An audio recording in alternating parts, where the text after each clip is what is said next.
Faith Baptist Church in Taylors presents This Week in the Word.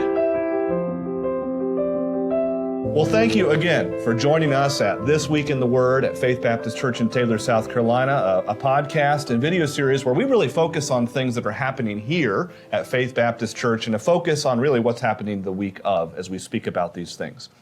As we begin the podcast today, I'm glad to again have Pastor Mark Herbster with us, our family pastor here. So thanks again for joining us. It's always great to have these conversations with you, Pastor. It's exciting. This has been a fun format, I think, for all of our pastoral team, just to kind of let loose a little bit. Yeah, we kind of chit-chat about life and family and philosophy and ministry, and it's really fun. I'm hopeful those that are watching or listening have also enjoyed this, and you can certainly get it anywhere you get your podcasts and share it with others. But if they don't enjoy it, we do. That's right. No one has to listen to what we're saying. Exactly. Right. You know, one of the things I wanted to speak of today was first to begin with a conversation about revival. And as I begin the conversation about revival, you're a former evangelist, really still are an evangelist. Yeah. I love the subject of revival. Yeah. And as an evangelist for 17 years before going into the college ministry at Maranatha, and then, of course, here for the last year and a half, right. I still feel like the Lord's gifted me in the area of evangelism, and so revival has been something I've thought about and talked about for many, many years. Right, and it may seem odd for some of our listeners to think and connect the dots between revival and college ministry as you just did in your own testimony, but history bears mentioning here because it is not all that disconnected. Let me just read a couple things from an article I found related to that. It says, revivals have been central to the history of American higher education.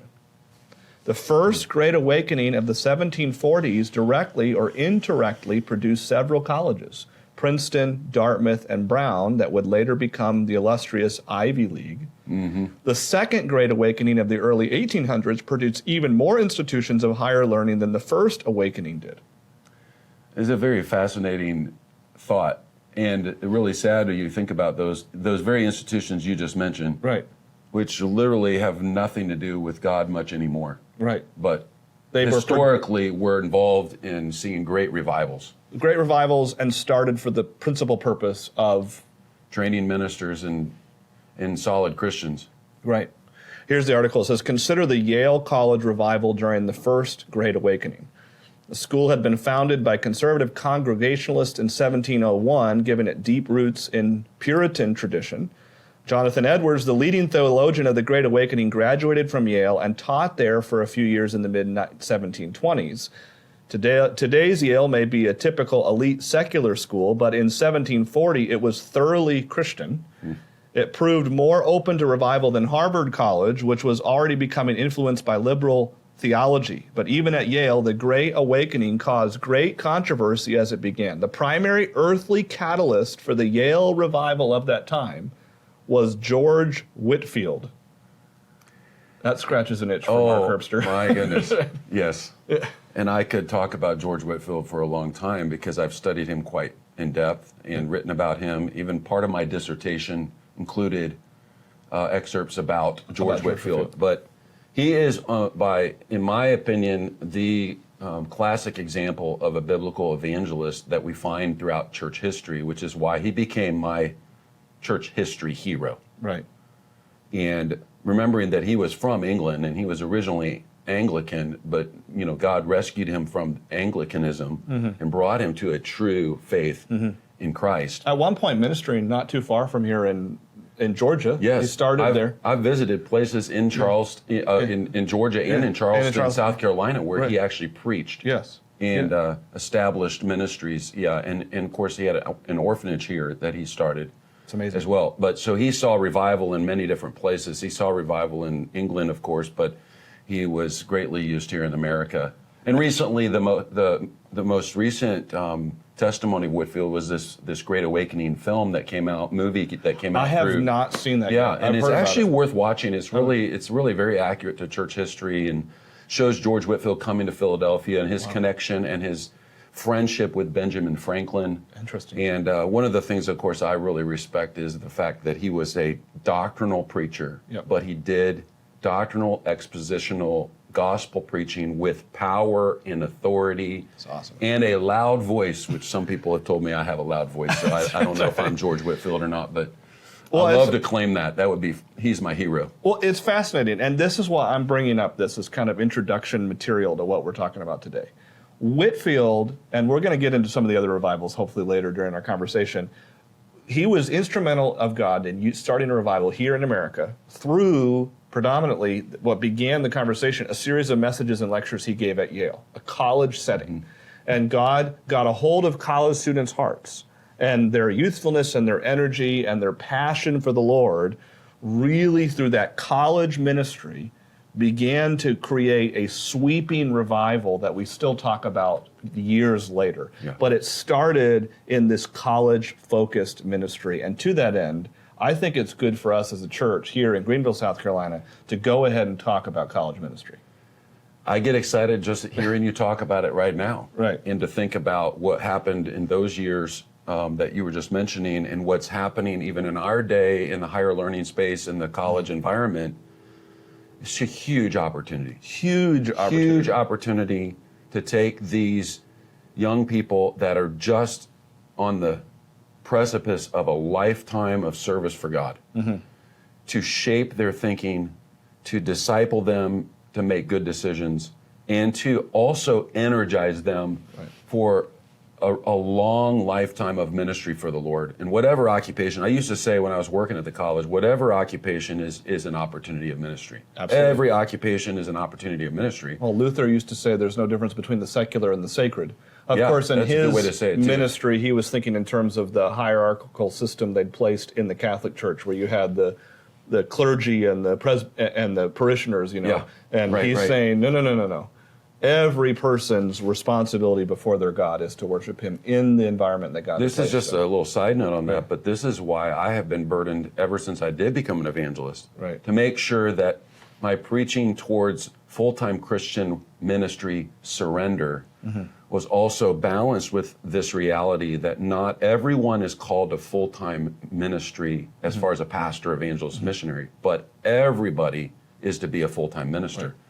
And so I think that that's a right balance when we preach to young people and even college students, that we don't put them on a lower plane because they're an accountant or a doctor or a lawyer or studying to be a writer or journalist or whatever versus a preacher. And I think that we do need more preachers. I don't want to. We do. Yeah. You know, I don't want to turn away from that. But we also need we people need that just are servants of the Lord. Yeah, just passionate about God. It's interesting though, and today's podcast, we're just talking about college ministry. And I wanted to begin with revivals because you can look at that and you can see this is where God used young college students to equip to start revivals. And that is tremendous. You came as a family pastor. And then there's been a little bit of a focused, intentional, some people say, well, that's different. I thought he came to be the family pastor. Now he's helping in college. How is that connected? I mean, it's directly connected, and actually in my original job description coming here, I know you mentioned, and you put it in there that you wanted me to be very involved in the college ministry, student ministry. So student and family pastor really drives my ministry Drives here. it forward, yeah. And those are the two angles that I'm working on all the time. But how is college connected, though? Yeah, it's very connected. And I used to say it all the time when I was even in the college environment, the actual college environment, working at Maranatha a number of years ago. And that is that we are partnering with families. When these students come to Greenville, South Carolina, whatever college they're going to, of course, we get a lot from Bob Jones University, but we have other colleges, Furman, Clemson, North Greenville, other community colleges. When they are coming to Greenville or they're enrolled in a school, they are leaving their families. This is a big deal for these families. Parents like me and you that have invested for all these years in training our kids, educating their kids, and then all of a sudden they leave us, which I do think is a positive thing, that they go to an environment where they can learn leadership and they can grow. They're now in a college setting. But that's a very volatile time period Hugely. in their lives. And so I feel like our ministry with the college students is directly connected with the ministry the parents had in their lives up to that point. And let's just be honest, the parents have more invested than any of us. Yeah. And so our role is to come alongside of those families. And what's amazing is often I don't even get to meet the parents when they're coming to our church, when I'm investing in them in the college ministry here, when I see them on campus. But I will tell you, I am thinking about their parents, even though I don't know a lot of them. It is interesting. I do know a lot of them, which is great. And we're trying. That's why we're doing this, to let parents know. This is why this is the purpose of our college ministry. It is not different than our youth ministry in that regard. We are a partnership ministry with parents. That's exactly right. And you think about how closely aligned it is. I mean, they literally just came out of a youth group. Yeah. Like just a few months before they come to college. Right. And I'll tell you what, it is exciting when you see the starry-eyed freshmen showing up to our church on that first Sunday, which is coming up here in just a couple Sundays. Yeah. And then we can love on them and serve them and guide them. And we have this open opportunity for just a few years while they're here in Greenville going to school for us to invest in areas that are really crucial for their future decision making. And that's what's driving like the choice that I make and like what I'm teaching them and how I interact with them. And then of course any of the personal conversations that I can have as well. Right. And I do believe this is the seedbed for what could be a spiritual revival in the next generation. But it's not going to happen if you're pulling homes apart. And how many you traveled in evangelism, you also had a ministry at a Christian college. How many times have you even talked to parents who that is their concern? If I send my child away from college, they might not come back to my home church that they were grown up in. Like that keeps happening. Real transparent. Greenville, South Carolina has a plethora of options for churches. And I do believe there are parents that are a little nervous about when they send their kids away because of the many, many different options that are available, even here in Greenville, where their virtues and values that they've invested in are actually being torn down. And it's probably unintentional, but they're torn down by the methodology or the practice or the doctrine or the lack of all of that. And now the kids are coming home from college. And they don't even want to go to their own church. Go to their home church. I have heard this, and even in my travels, I've heard this from pastors and parents. We send them away to college, and they come back, and they don't even want to come to our church. And I know that could be a very complicated discussion, and sometimes there are reasons why you need to leave a church. But what they're referring to is that while they were in college, somewhere the virtues and values of their ministry, their church ministry, and their families was being undermined. Yep. And that is not helpful. It's not a partnership ministry in that regard. We want to be supportive of not only the parents, but also the pastors that have invested. I mean, I think about that as well, especially when I ask the students that come to our church, what is your home church back home? Yep. And a lot of times they already have a relationship with the pastor. Yep. So that's helpful too. Obviously that helps us if we do ever face issues where we can call the pastor and maybe even call the parents and guide them through those kinds of things. But they're only with us. I mean, this will not be their permanent church unless they reside in Greenville after college, which some of them may. Some of them may. But we have this specified time period and it is exciting because they're so fresh and they're so energetic. Right. And most of them are eager to just learn. And our job here then is we want to turn the hearts of these children back to their fathers, especially if they're coming from good homes, which many of them are. Coming from good homes with good churches, as you just alluded to, some of these churches you know their pastors. Right. We don't want to be the kind of ministry which is becoming more and more typical. I'm hearing about this, where parents are very concerned to send their kid away from home to Greenville, South Carolina, which is our context, right? And they're concerned about that because what they're discovering is that I send my kid to college, and by their sophomore year of college, they're coming home even at Christmas break, and they don't want to go to the church that they grew up in. They want to go to the contemporary church up the road. Yep, I know. And we don't want to be a part of that. That's a shame. It's too bad that's taking place quite often. And sometimes it's a result of a lack of confidence that the child has maybe from their upbringing, which that's a whole nother subject, which is why I'm the family pastor. We're trying to develop that early on in their lives. Sometimes it's a result of the actual environment of the college campus. But we want to be a difference. We get a different environment here. But exactly. But what we know is that young people that are Christian young people, whether they're going to a place like Bob Jones University or whether they're going to Clemson, Right. they need to be involved and committed in a local church that is teaching proper doctrine and practicing a methodology that honors and reverences the Lord. We got 4 pretty large colleges within reasonable driving distance from our location, from our front door. Yep. Bob Jones, Furman, North Greenville, and Clemson. Yeah. So they're coming, Thousands of students. And you have an opportunity that you have been often teaching and leading that class through various conversations, right, and focused around what we're talking about. What are some of those conversations that you've already had and plan to have? Yeah. So last year when I started this college ministry, of course, just moving here, I really was burdened about growing the college students in their leadership skills. I believe one of the primary goals of the college years is to learn how to be leaders. Mm-hmm.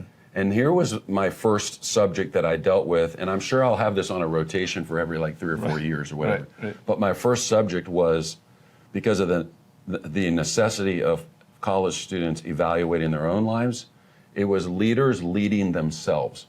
Mm-hmm. And I felt like that was an important subject to start with, because Generation Z is excessively skeptical of leadership, and often very critical of leadership. And my goal in that was to be a positive influence on saying, if you want to be a leader, first you need to critique yourself. And so we talked about all kinds of virtues and values that need to be in our lives in order for us to properly influence. And then I tagged onto that in the second semester, leaders not only lead themselves, but leaders, this was the second semester theme, was leaders build others. Okay. And so then it was the one another passages of Scripture, and how, because the other issue that they face is individualism.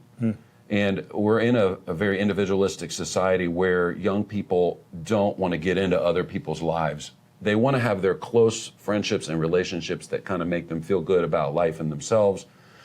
But often they're skipping out on these kinds of intentional ministry opportunities in people's lives. Right. And so we talked about all kinds of scriptural teaching on loving one another, praying for one another, serving one another, helping one another, confronting one another. I mean, it was really interesting, and we had a lot of really good discussions.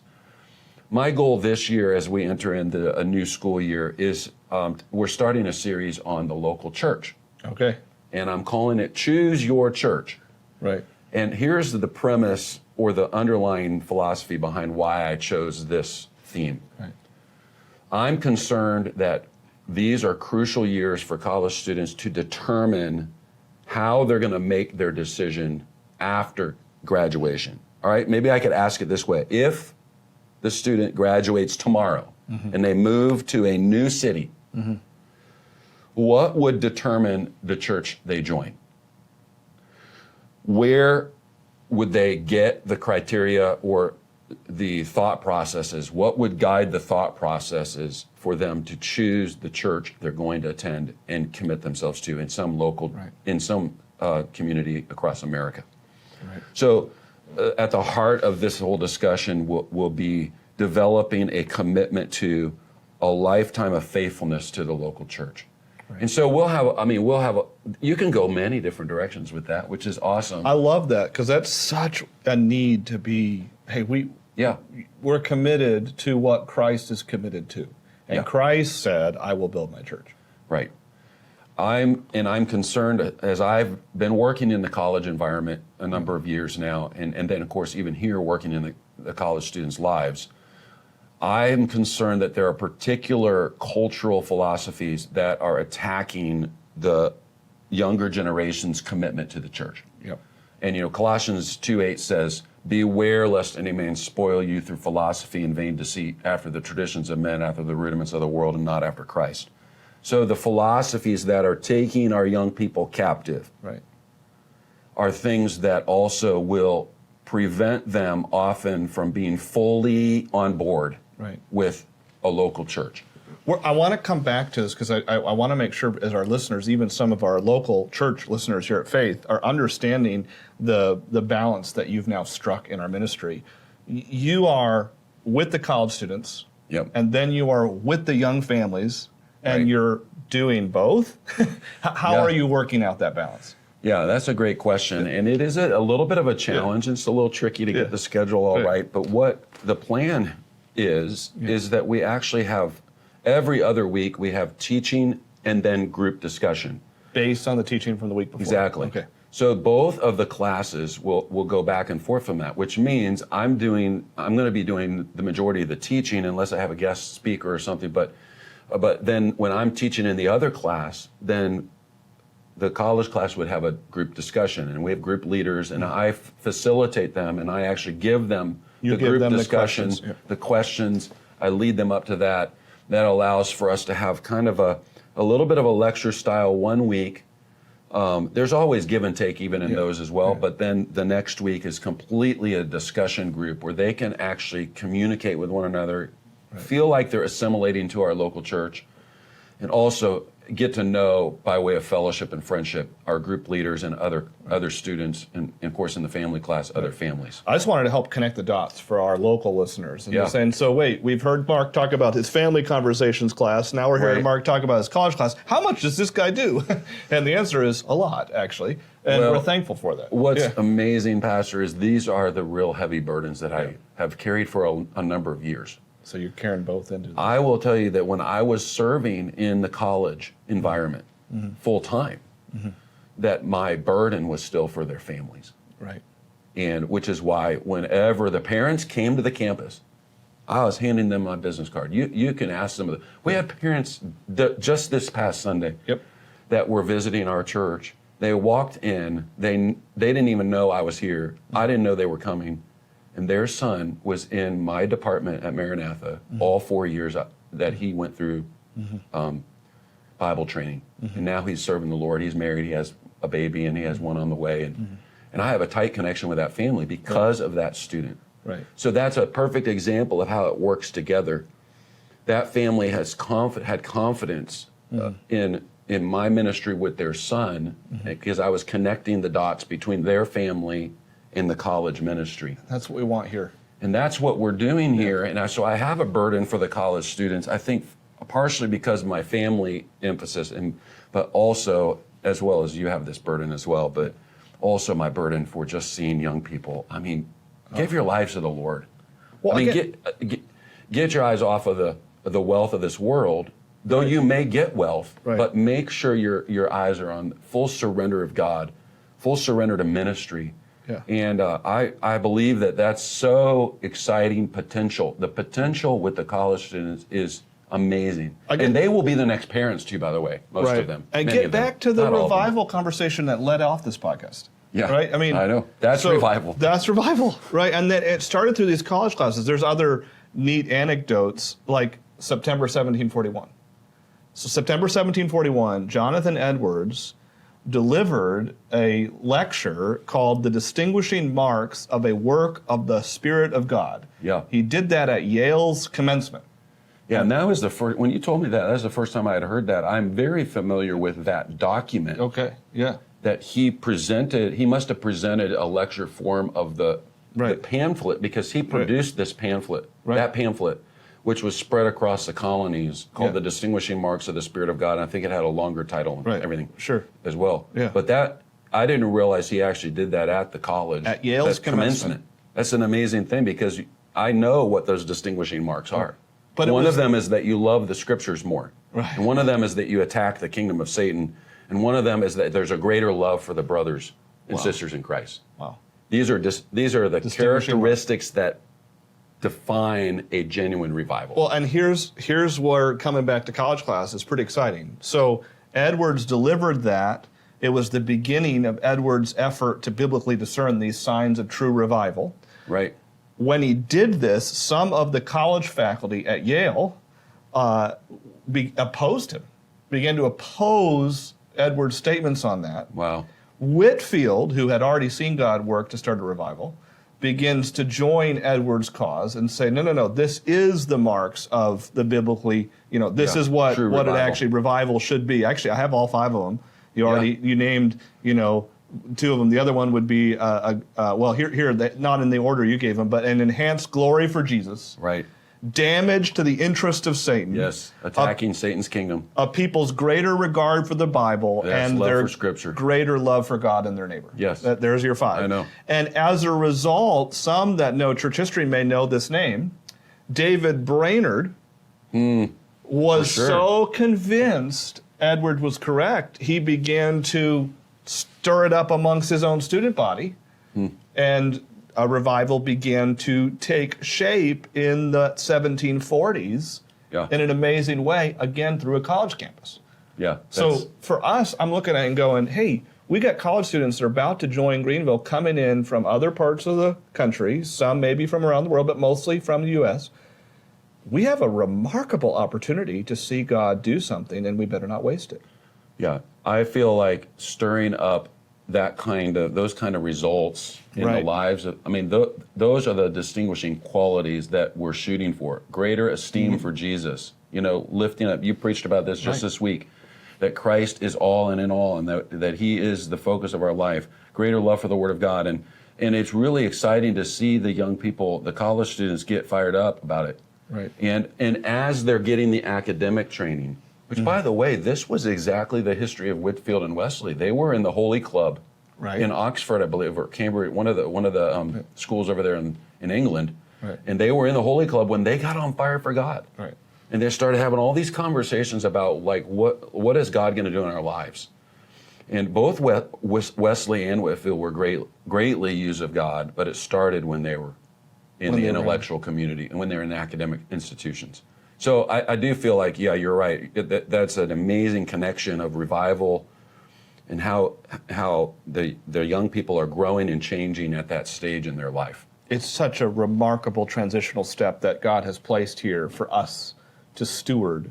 And we're speaking to many different facets of that. We've spoken to the partnership with the parents, to the responsibility of taking the youthfulness of that age group and really targeting it towards a passion, the passion being God's church that he is establishing here locally.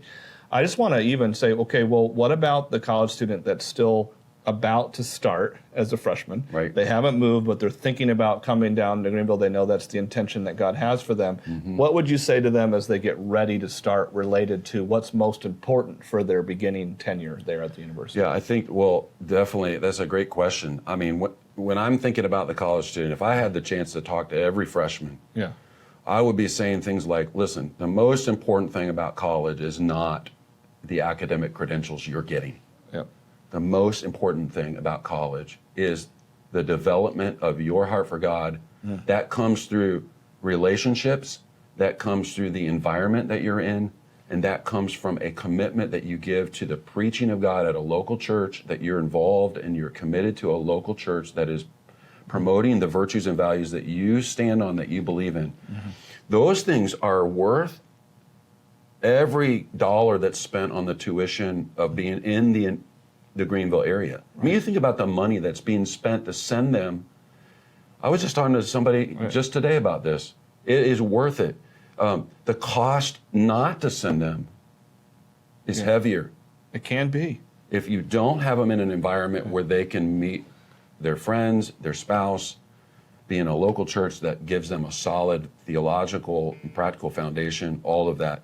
And this does not negate the fact that a lot of what we do is also these personal mentoring and discipleship that I'm over at the campus every week on Thursdays. I tell the students that come here to our church, I tell them I'm over there if they want to talk, they can ask questions. I'm sending them emails every week. I'm encouraging them. I'm trying to exhort them through all these different means, and with the goal that they would grab a hold of these truths. Yeah, because the academic credentials are necessary in many. I mean, that's why college is so expensive. Okay, but way more important is the spiritual commitments in the relationships that they build. Let's say they come and then they meet the right person, and then they become a married couple that then raises their kids, and then we have impacted that family, which is a part of a family part back of the family home. Connection. Yeah, that's why I see it as a direct connection. I'd like the student ministry and the family come in, and I'm actually really. I brought it up to say one of these times I'll talk to the students about family too. Well, and I brought it up to say some are, I think, incorrectly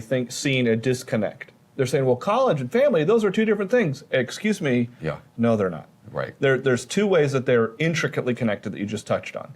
And that is, one, we are connected to their families back home. Right. And two, we want them to start a family. Yes. We're a pro-marriage kind of church. High percentage of them will be married. Yep. Probably shortly after college. Not, I don't want to insinuate everybody does. Yeah. Some people remain single, and God has that for them. But the vast majority of them will be married and have their own families in just a few years. So these are not two divergent, purposes that Mark Herbster has. Two different hats. One week he wears the college hat, and the next week he wears the family pastor hat. No. Wait. These are the same. They are the same hat. And the uniqueness of my experiences of having the years in the higher learning space in Wisconsin, but also the years of traveling around the country and seeing the desperate need in Christian families and Christian ministries. I think that combination is obviously the burden that the Lord has given, that I can now live out in a town where we have these colleges, and of course, so many from BJU that come over because of the history of our church. We're close. The conservatism and of our church and those kinds of things. That's wonderful. And we would love to have many, many more. We would. Many We've got more a room students, for you. and we love them. We love them. We spend a lot of time with them. We do. And I would go a step further now. There may be some thinking, and I've seen this, you've seen this, where they come into town and they're still unsure, and there's understanding about that. Like, there's a lot of things that you got to figure out. You get your class syllabus and all these other things. You know what you shouldn't wait to figure out? And actually, often I've seen does kind of get kicked down the curb as if it's later decision. Right now, I need to deal with this stuff. What I find often gets put down at the bottom level is church. Like, where am I going to go to church? Which church? As if this stuff is more important. And I'd say, wait a second, no. Yeah. Church decision, when you come to college, that should be your first primary purpose. Yes. Establish that. Connect yourself there. Right. And the nice and beautiful thing about even what we're doing today and other venues, if you're from a different part of the country and you're moving to Greenville, you can already know a lot about our church before you ever visit. Right. That's why even what we're saying now can be a help as people see it across the country, and if they're sending their kids our way. I will tell you, I know how serious that is. I saw it every time they would drop their kids off at the college in Wisconsin.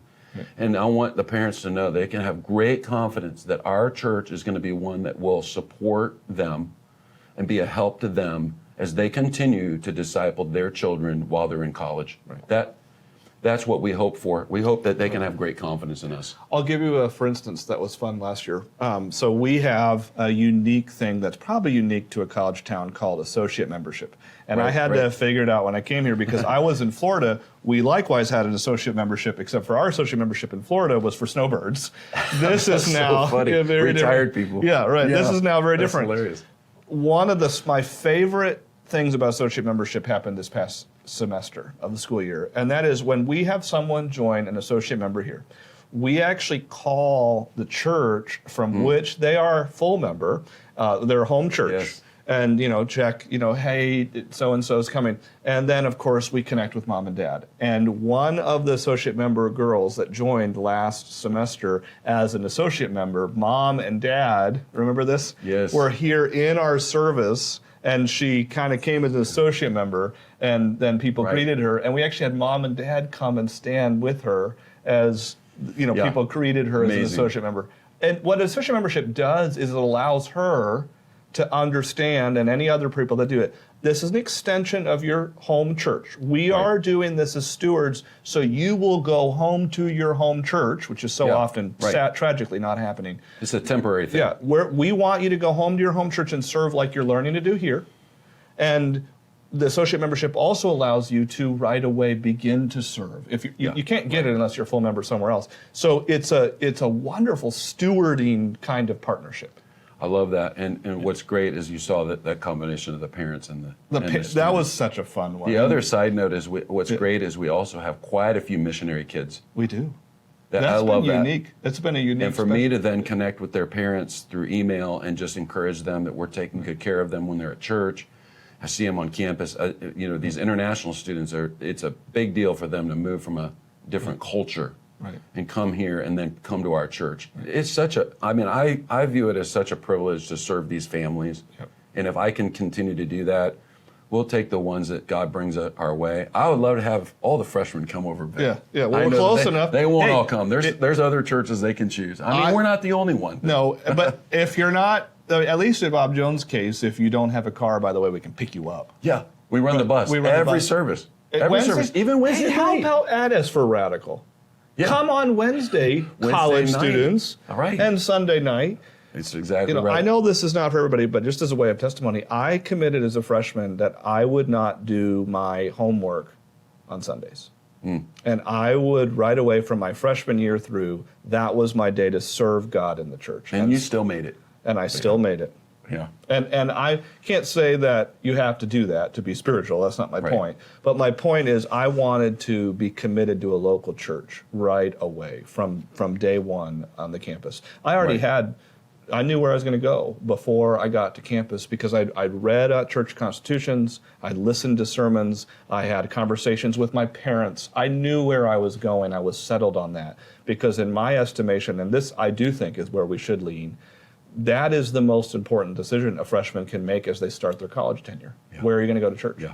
And so often it gets put to the last, and I don't think that's right. It should come first. And I hope that they would really seriously consider our church. I do. I mean, I feel like we do have a good heart for them, and we do have we really have the type of ministry that can be a great resource to launch them into what you talked about, the spiritual revival for the future. Aren't we all praying for revival? Amen. I think we should, and I think God. Now and we're getting close to the end here, but like, what are you how are you going to start it off? Your students are coming. How are you going to rally the troops? So one of the things we do is, of course, we just try to get to know each other and really focus on me getting to know them getting to know our church, and that because they're very starry-eyed when they come in, especially the new ones. Yeah. I want to really engage the upperclassmen in trying to help the freshmen and sophomores. And then the main focus in these first early weeks is just to kind of launch this series on the church. And the first way I'm going to do that is I'm going to talk about some of the cultural attacks on the young generation that cause them to often be uncommitted. Things like consumerism, things like even hedonism or individualism. They're not all isms, but these philosophies of the world that really are defining a lot of our college students. Right. And seeing if we can get them into a place where they're humble and receiving the truth about the biblical teaching on the local church, and then the methodologies that really they should be considering. What are the things that are important when I look for a church? Right. We'll probably talk about some of even the differences in doctrinal denominations and things like that. We want to clearly talk about the idea of separation, which very few of the college students have ever even heard anybody delineate. And it's a tough subject to talk about, but it's an important one that a lot of the pastors would really like us to be teaching the college students. Right. So there's a lot of exciting things that will come as a result of this series. Right. Well, it's coming around the corner for some. You're getting excited about college. And I just wanted to end by saying to moms and dads and potential college students, we really do. We would love to have you join us. Come visit. And if you are a mom and dad and listening, come shake Mark's hand, as he just told you. He might even give you his business card, right? I definitely will. I want the parents to communicate with me. And can I just say this to you, Pastor? That one of the greatest things that they will have at this church, and I can say this, you won't toot your own horn at all, and let another man praise you. But Pastor, your preaching is right what our college students need. And I feel like that is so powerful. They do get a lot of preaching in the Christian campus environment, but they need more. Right. And your preaching is right on their level. It's easily accessible and understandable, and it's inspirational. And I think that parents, you will not be disappointed with the preaching and the influence and the love that we'll show the students when they come. Right. Well, we're pleased to have them, and we really are, and we're looking forward to it. We wanted to record this now to let you know about that. And also, I want to end by we mentioned moms and dads, but even pastors. We have a lot, Mark, you've preached at a lot of churches over the years, and we want to let those pastors know that we are for you. Yeah. And that is our Absolutely. goal. If we get to help steward some of the kids that are from your church, then our goal is to send them back to your church to serve Right. with you. It's a privilege. It is a privilege, and we count that as a tremendous privilege. So we covet your prayers as we go through that, and we certainly would love to have it. I hope this is a help to you. Please, this particular episode, you could even send to other potential college students and their parents and the pastors who are sending them even locally. Let them know a little bit about at least what Faith Baptist in Taylor, South Carolina is doing related to the college ministry. Thanks So for thank you, having me Mark. today, Pastor. Oh, yeah, that's great. Yeah. Thank you for joining us today. For more information about Faith Baptist Church, visit us at www.fbctaylors.org.